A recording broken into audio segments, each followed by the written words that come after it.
الرحمن الرحیم۔ حضرت صالح علیہ السلام کا واقعہ۔ حضرت ہود علیہ السلام کی امت جو عاد کہلاتی تھی وہ اللہ تعالیٰ کے عذاب سے ہلاک ہو گئی اور اس میں کے باقی بچے ہوئے لوگ پھر آباد ہوئے۔ ان کی اولاد ہوتی گئی اور بڑھتی گئی۔ انہوں نے اپنا نام سمود رکھا۔ یہ لوگ بھی آہستہ آہستہ بت پرستی کرنے لگے اور برے کاموں میں پڑ گئے تو اللہ تعالیٰ نے ان کے پاس حضرت صالح علیہ السلام کو نبی بنا کر بھیجا۔ انہوں نے اپنی قوم سے کہا کہ اللہ کی عبادت کرو، اس کے سوا تمہارا کوئی معبود نہیں، اور دیکھو اللہ تعالیٰ نے قوم کے ہود کے بعد تم کو سردار بنایا اور زمین پر آباد کیا۔ تم زمین میں بڑے بڑے محل بناتے ہو اور پہاڑوں کو کاٹ کاٹ کر اس پر بھی گھر تراشتے ہو۔ تم اللہ کی نعمتوں کا شکر ادا کرو اور زمین سے فساد مت پھیلاؤ۔ میرے بھائیوں، ان کی قوم کے امیر اور سردار لوگ جو غرور کرتے تھے، انہوں نے ان غریبوں سے پوچھا جو حضرت صالح علیہ السلام پر ایمان لے آئے تھے کہ بھلا تم کو یقین ہے کہ صالح کو اللہ نے نبی بنا کر بھیجا ہے؟ ان غریب ایمان والوں نے کہا کہ ہاں، ہم کو یقین ہے کہ حضرت صالح علیہ السلام کو اللہ تعالیٰ نے نبی بنا کر بھیجا ہے۔ اس پر مغرور امیر کہنے لگے کہ اچھا، تم ایمان لاؤ، ہم تو ایمان نہیں لاتے۔ ان امیر لوگوں کو یہ تعجب ہوا کہ اگر اللہ پاک کسی کو نبی بنا کر بھیجتے تو ہم امیروں میں سے کسی کو نبی بناتے۔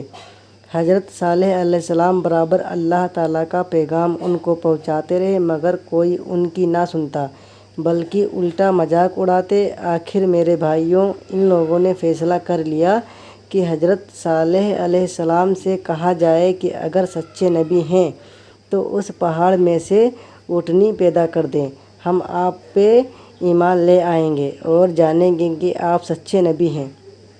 حضرت صالح علیہ السلام نے اللہ سے دعا کی۔ اللہ تعالیٰ تو سب کچھ کر سکتے ہیں۔ اللہ تعالیٰ نے حضرت صالح کی دعا قبول کی اور ایک پہاڑی سے اونٹنی کو پیدا کر دیا۔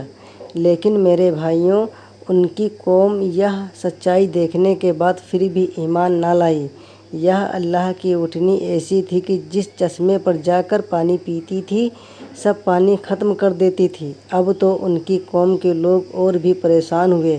حضرت صالح علیہ السلام نے اپنی قوم سے کہا کہ دیکھو، اس اونٹنی کے لیے باری مقرر کر لو۔ ایک روز تمہارے جانور چشمے سے پانی پئیں اور ایک روز یہ اونٹنی پیے، لیکن دیکھو اس کو بری نیت سے ہاتھ نہ لگانا، یعنی اس کو تکلیف نہ پہنچانا، ورنہ تمہارے حق میں اچھا نہ ہوگا۔ میرے بھائیوں، کچھ روز تک وہ اونٹنی کو حیرت سے دیکھتے رہے۔ آخر ان کی قوم کے چند لوگوں نے مشورہ کر کے اونٹنی کو مار ڈالا۔ حضرت صالح علیہ السلام کو اس کی خبر ہوئی تو آپ کو بہت رنج ہوا اور انہوں نے اپنی قوم سے کہا کہ میں نے تم کو منع کیا تھا کہ اس اونٹنی کو تکلیف مت دینا، ورنہ تم پر جلد اللہ کا عذاب آئے گا، مگر تم نہ مانے۔ اب تم لوگ اپنے گھروں میں 3 روز اور مزے کر لو، اس کے بعد اللہ کا عذاب آئے گا جو تم سب کو ختم کر دے گا۔